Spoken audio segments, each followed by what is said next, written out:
So the next on the agenda, we have a special address by the Honorable Senator Richard Colbeck, Parliamentary Secretary, Ministry of Agriculture, Government of Australia. May I please invite Honorable Senator Richard Colbeck to address us on the new Silk Route of Exquisite taste, flavors from the wonderlands of Australia, adding the exotic taste to Indian palate.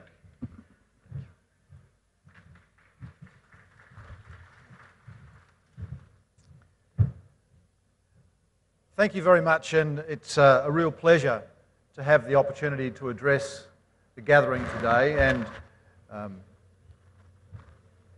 to put Australia's case as a great producer of fine food product to the Food and Grocery Forum Conference.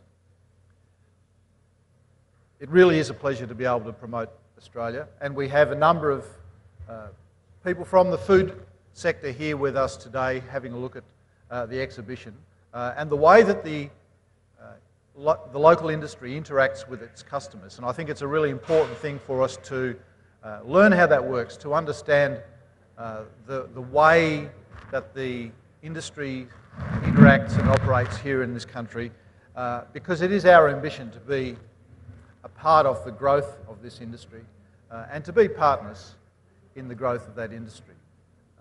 We have the imprimatur of both our Prime Ministers, both Prime Minister Modi and Prime Minister Abbott, who've said that we'd like to have a free trade agreement negotiated and conducted between our countries by the end of this year.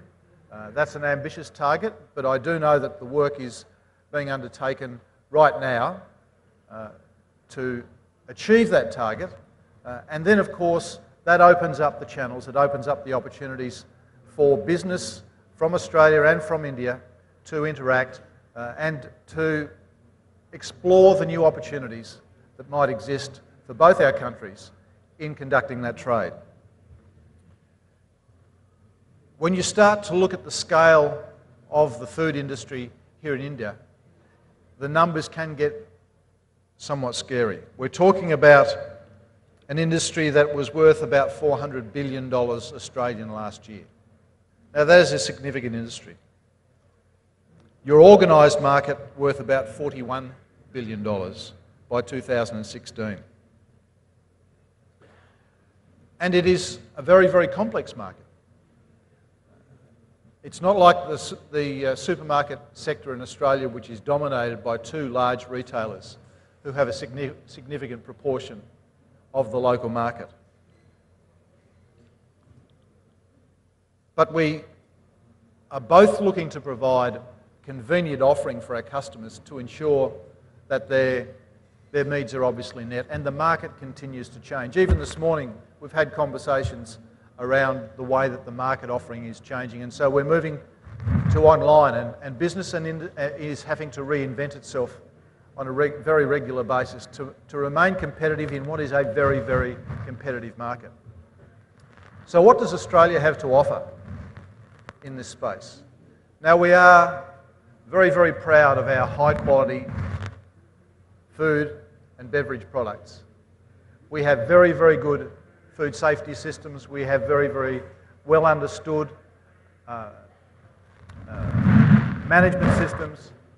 And so all of those things, I think, can make a contribution to this local market. We can share technologies. We can make a contribution of those systems into the market, but we can also bring some new products. And we can also work with you to understand what this local market is actually needing, and we can focus our representation of new products into the market. One of the concerns that's raised with government is that the Australian food industry, the Australian agricultural sector, will actually potentially flood the local market. But we have a very, very finite agricultural offering in our country.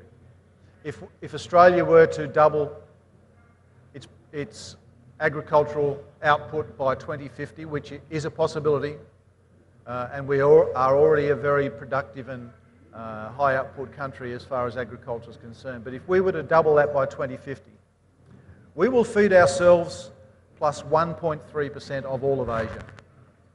So it is a very finite resource that we have. And we are looking at a number of trading partners as a part of our exploration of markets, particularly in Asia. We've signed free trade agreements in the last year with China, Japan and South Korea. So we are spreading our wings significantly into those markets. But when you consider that our capacity is limited to that small amount, that means that we have, as a high cost producing nation, have to target specific points in the market, and that's what we will be doing. So there's the opportunity I see from an Australian government perspective, is to work with the industry here in India to target a high value proposition into the premium markets.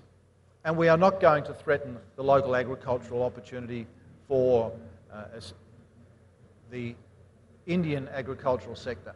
In fact, we have a lot, I think, to offer to assist to grow the Indian agricultural sector, because we can bring in, as part of our trading proposition, new technologies, efficiencies, things like the development of the dairy sector here in India, which has a very, very low productivity based on low input and low output. A dairy cow here in India producing about 5 litres of milk per day. A dairy cow in Australia something like 25. So the opportunities to bring technology, genetics, information around feeding systems to assist this country to increase its capacity, its productivity, and the food processing sector here is already using systems that are typical of the dairy industry anywhere in the world. But also the opportunity, I think, to provide some technology and work around some of the, particularly the distribution chains and networks to ensure cold supply chain from farm gate into the processing sector, because there is another area where the productivity of the dairy industry, for example, can significantly be increased in this country. So what we're talking about from an Australian government perspective is a partnership. It's not that we want to come in, we want to take over. We want to develop a partnership, and as the market here grows, which it's going to, as the community and the population here becomes more affluent and your market grows, we would like to be partners in that growth as well. And from what I've seen here this week in India, from the conversations that I've had, I think that's where the opportunity lies.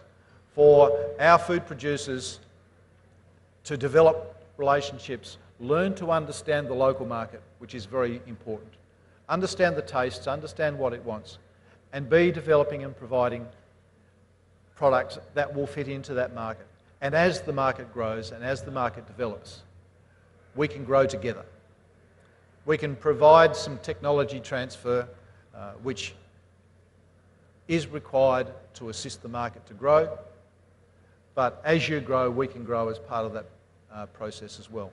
So they're the sorts of targets that we have as an Australian government. And as governments, our role is to set the framework for business and industry to flourish, to remove the red tape, to remove the non-tariff trade barriers and obstacles, and to get out of the way and let business and industry get on with the job of generating trade. That's the target that we have as a government in our conversations with the government here. And that's the sort of thing that I think really does provide the opportunity for the food business and industry here in this country. And they're the conversations that we'll be having as members of the Australian government with your government over the next 12 months as we move towards the finalisation of a trade agreement or an economic partnership agreement with your country. From our perspective, there is opportunity, there are interests for both sides in this. That is what it's all about. It's about generating the opportunities for both sides. It's not about one side or the other. A genuine trading partnership takes into account the needs, the wants and the perspectives of both sides. And that's very, very important for us to do that.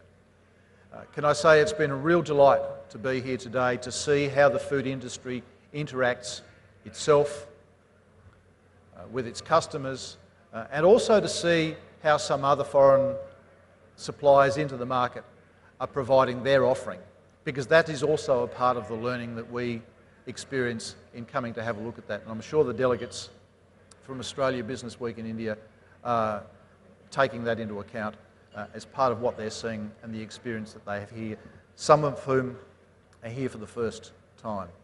And it's been a real pleasure to be part of a 450 strong delegation that's been brought to this country by my colleague, under the leadership of my colleague, the Trade and Investment Minister Andrew Robb, across a number of streams of business and industry, but to clearly demonstrate that Australia is very serious about doing business with this country. It's very serious about developing and nurturing the relationship, and that's a really important part of our demonstration of intent as we work towards the development of the Free Trade Agreement. Can I say it's a delight, it's been wonderful to be here. I look forward to the growth in the relationship and the trade between our two countries as we start to remove some of those encumbrances on business and allow you to get on with the job of generating trade, profit for yourselves and for your businesses, and growth in your community. Thank you very much for the opportunity to be here.